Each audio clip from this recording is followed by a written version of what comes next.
Imagine you're in the Air Force. You suit up, hop in, and go for the ride of your life.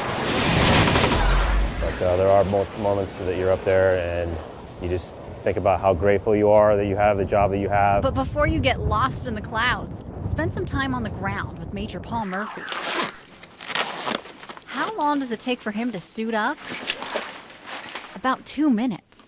The equipment is ready and waiting for him. It's always top notch. We go in, we suit up. Very rarely are we considering anything that has to do with that. Grab and go. That's half the goal. Grab and go, and then come back.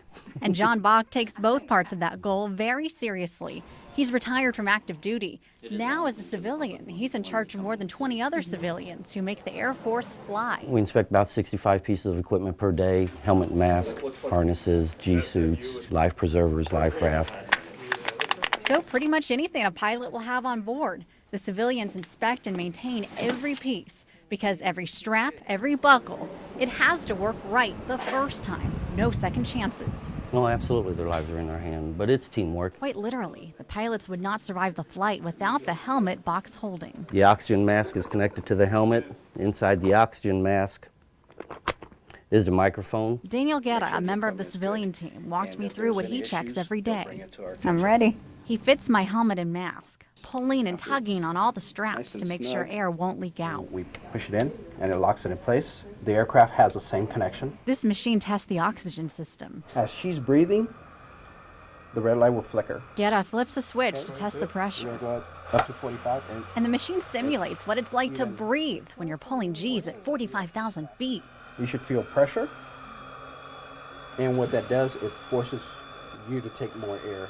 So they've got to test this every day before they go out. Exactly. It's called a pre-flight. The experiment really gives you a sense of how high the stakes are. It's a great satisfaction knowing that once they take off and seeing them come back and hang their gear back in their lockers, we know that we did our job. Back on the runway, Major Murphy can hop in the cockpit with peace of mind, knowing another team of civilians has already prepped the plane. And when we land, it's a thumbs up or a thumbs down. And if it's a thumbs down, it's usually a thumbs up within an hour. Pilots can take flight around the clock thanks to the well-oiled machine on the ground. About 2/3 of JBSA's civilian force will be affected by sequestration. How?